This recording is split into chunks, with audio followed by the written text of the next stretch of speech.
The first thing I'm going to tell you, and I don't know if you'll like it or not, but getting off of social media, just taking even a week off is a really great place to start. It's not real things going on over there. I mean, you post all the happy things that are going on. Although I did post, my father just passed away, and it brought up all kinds of things because family. But I didn't post, oh, this family member is doing this, and it brought up these core issues for me.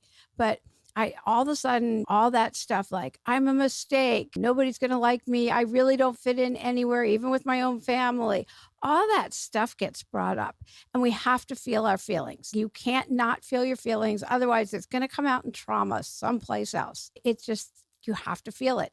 And what's really interesting is if you close your eyes when you're feeling a feeling that you don't want to feel, and to distract yourself, to turn to social media or food or making work, whatever it is that's your thing to turn to, having a drink, whatever it is. Instead, if you just close your eyes and feel where in your body you're feeling, it's really interesting. You could put your hand on your heart but just close your eyes. This doesn't even take a full minute. Feel where in your body you're feeling that feeling, and the feeling will move. I tend to feel it in my gut, but sometimes it'll be in your throat or your chest or it just wherever. But then it'll move, and you can feel it actually move through your body, and then it'll leave. Then you're creating new neural pathways, and that negative self-talk for that particular thing will leave. It's great. It's an incredible tool. And once you start doing it, you'll be like, wow, it's just very cool. Humility isn't thinking less of yourself. It's thinking about yourself less. And I always like that.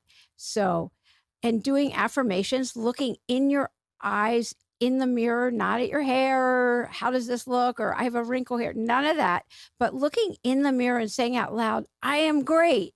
I love you. I am healthy. I'm so grateful and thankful that I'm so healthy. I'm so grateful and thankful that the universe has my back. Any affirmation that feels right for you, not something that doesn't resonate, but an affirmation that resonates for you. I'm being the best me today I can possibly be.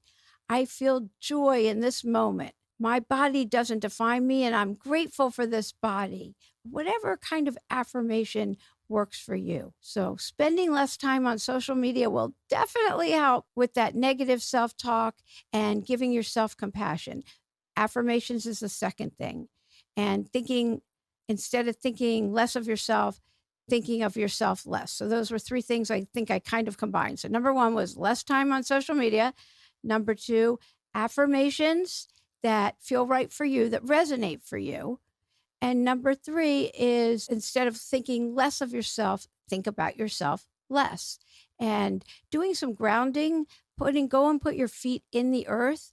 I don't know the scientific principle for this. Maybe Native Americans could probably explain it better than I ever could, but there's something about grounding, putting your feet actually in the earth outside that does wonders. Also, just putting a smile on your face right now, just put a smile on your face. That will release endorphins, both those things. Grounding, getting outside, grounding, and putting a smile on your face will release endorphins, even if you don't feel it, just that. But when you do grounding, you realize the earth and the world are so much larger than you, and that can stop you from that spiraling down into the, oh my gosh, for me, I'll probably mention these because for me, it's, I don't fit in. I don't know why I'm here. And then it'll be the fear that nobody's going to like me, and who do I think I am anyway, and all of those kinds of things. You can tell me what you think it is, that there's got to be something where this many people think they have a special connection. But anyway, back to, I should be further along by now. I mean, I just don't buy that at all. Because who says there's no timeline? You're exactly where you're supposed to be when you're there. There's no such thing. Everybody goes through hard times. Everybody goes through really hard times. And I don't think we'd appreciate the good times if we didn't go through those hard times. But when we're in the hard times, you can't hear that. I sure can't. And so, but you don't have to go through any of them alone, ever. That's why we have community. That's why it's important you have connection. And that's why it's important you tell somebody when you're going through it. Listen, there's just been that's what all these episodes are about. What people's hard times have been, how they got through them, and a message of hope. And there's been some really hard times that people have gone through. I mean, we all go through them. This podcast comes from my own dark night of the soul, and it's not my it was bad. It was bad. I'm not going to act like it wasn't, but it's not the darkest time of my entire life.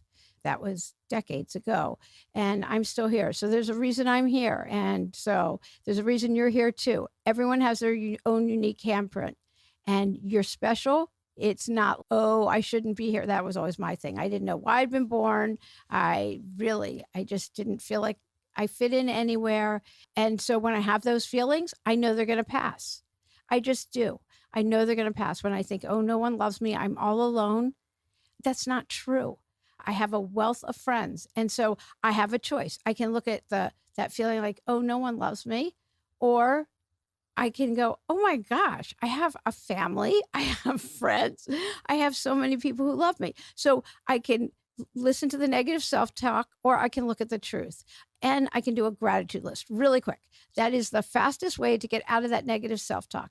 And I can make a list of everything I'm grateful for. I mean, I have my husband, my kids, my friends. I have my dogs. I have a place to live. I have a podcast that I get to record, and I hopefully can give a message of hope to somebody. If I help one person, it's worth it. And I help people in my law practice. I get to help people all over, and that's what lifts me up.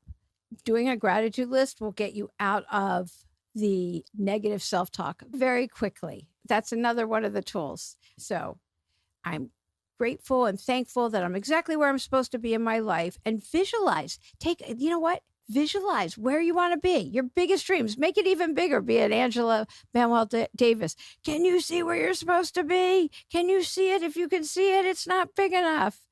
Because we all have dreams, and we all have our own path, and we'll get there when we get there. Focus on the good. Make a list of all the positive aspects of any situation you're in right now, and surround yourself with positive people.